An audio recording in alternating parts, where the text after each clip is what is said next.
Hello friends, welcome to Samaiyal Swarangal. இந்த வீடியோல நம்ம chicken fry இல்லனா chicken lollipop எப்படி செய்யறதுன்னு பார்க்க போறோம். நீங்க ரொம்ப நாளா எதிர்பார்த்துட்டு இருந்த நான்வெஜ் ரெசிபி பார்க்க போறோம். சரி வாங்க வீடியோக்குள்ள போய் தேவையான பொருள் என்னன்னு பார்க்கலாம்.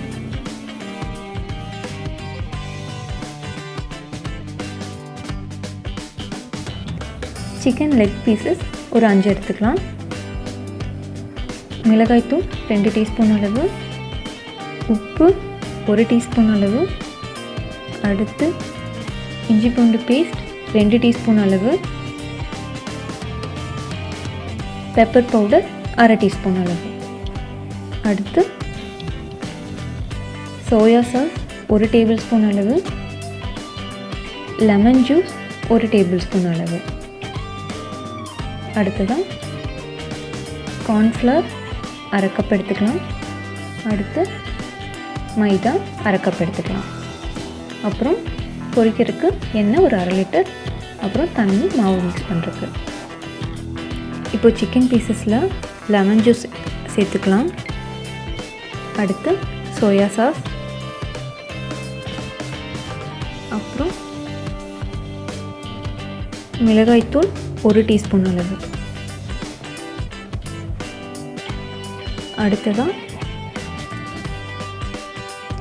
பெப்பர் பவுடர் 1/2 டீஸ்பூன் அளவு, அடுத்து உப்பு 1/2 டீஸ்பூன் அளவு, கடைசியாக இஞ்சி பூண்டு பேஸ்ட் 1 டீஸ்பூன் அளவு. இப்போ இதெல்லாம் சேர்த்து நல்லா மிக்ஸ் பண்ணி சிக்கன் பீசஸை மேரினேட் பண்ண போகிறோம். இது வந்து ஒரு 1 hour மாதிரி ஊற வைக்கணும். ஓவர் நைட் ஊற வச்சா கூட இன்னும் நல்லா டேஸ்ட் நல்லாயிருக்கும். இப்போ நல்லா மிக்ஸ் பண்ணி ஊற வச்சிடலாம்.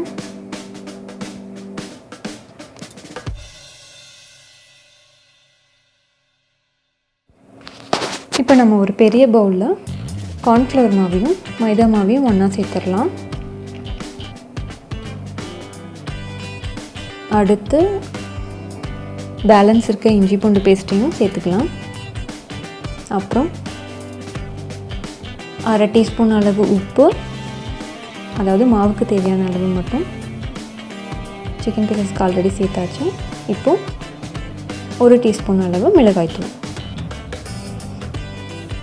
இப்போ இதை நல்லா மிக்ஸ் பண்ணிவிட்டு கொஞ்சம் கொஞ்சமாக தண்ணி சேர்த்து சிக்கன் பீசஸை டிப் பண்ணுற அளவுக்கு பதத்தில் ரெடி பண்ணிக்கலாம்.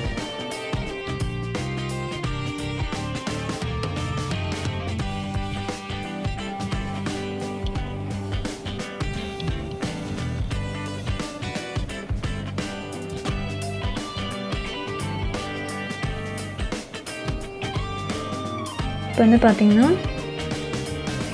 இட்லி மாவை விட கொஞ்சம் லிக்விடாக இருக்கணும்.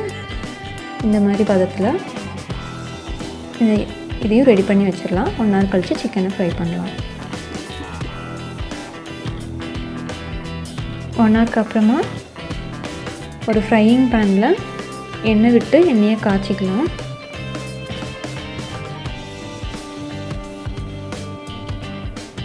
இப்போ சிக்கன் பீசஸை நம்ம கலந்து வச்சுருக்க மாவில் நல்லா துவட்டி எடுத்துக்கலாம்.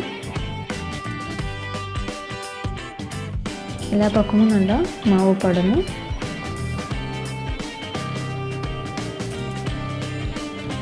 இதில் கூட ஒரு 10 minutes மாதிரி போட்டு ஊற வைக்கலாம்.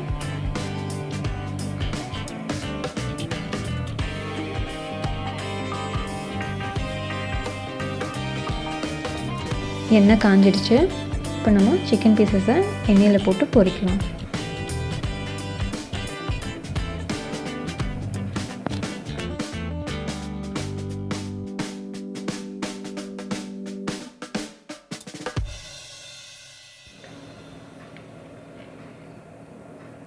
சிக்கன் வந்து ஒரு 3 to 4 minutes குக் ஆகணும். 2 சைடும் திருப்பி விட்டு சிக்கன் பீசஸை வேக வச்சுக்கலாம். ஃபுட் கலர் சேர்க்காமலே நல்லா கலர்ஃபுல்லாக தான் இருக்குது.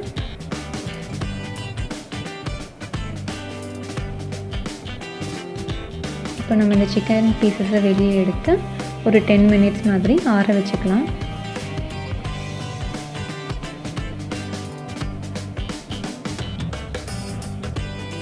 இப்போ நம்ம என்ன பண்ண போகிறோம்னா ஆல்ரெடி ஃப்ரை பண்ணியிருக்கிற சிக்கன் பீசஸை மறுபடியும் எண்ணெயில் போட்டு ஃப்ரை பண்ண போகிறோம். இப்படி பண்ணுறதுனால சிக்கன் இன்னும் நல்லா கிறிஸ்பி ஆகும். ஹோட்டல்ஸில் ரெஸ்டாரண்ட்ஸ்லாம் பார்த்தீங்கன்னா இந்த மாதிரி தான் ஃபாலோ பண்ணுவாங்க. டபுள் த டைம் ஃப்ரை பண்ணுவாங்க. ஸோ சிக்கன் பீசஸ் இன்னும் கிறிஸ்பி ஆகிடும். அதே மாதிரி நம்மளும் பண்ணிக்கலாம். இப்போ பார்த்திங்கன்னா 2 வாட்டி ஃப்ரை பண்ணியிருக்கனால அதோட கலர்லேயும் டிஃப்ரென்ஸ் தெரியுது. பார்க்குறப்பவே கிறிஸ்பினஸாகவும் இருக்குது. ஓகே ஃப்ரெண்ட்ஸ், இப்போ சிக்கன் ஃப்ரை இல்லை சிக்கன் லாலிபாப் ரெடி ஆகிடுச்சு. இது நம்ம டெக்கரேட் பண்ணி சர்வ் பண்ணலாம். ஓகே ஃப்ரெண்ட்ஸ், இந்த வீடியோ உங்களுக்கு பிடிச்சிருந்துச்சுன்னா லைக் பண்ணுங்கள், உங்கள் ஃப்ரெண்ட்ஸ், ஃபேமிலி, ரிலேட்டிவ்ஸோட ஷேர் பண்ணுங்கள். மறக்காமல் சமையல் சுரங்கல் சேனலை சப்ஸ்கிரைப் பண்ணிக்கோங்க. அப்படியே பக்கத்தில் இருக்க பெல் ஐக்கானையும் ப்ரெஸ் பண்ணிக்கோங்க. அப்போ தான் அடுத்தடுத்து வரப்போகிற ரெசிபிஸ் பற்றின அப்டேட்ஸ் உங்களுக்கு தெரியும். நன்றி.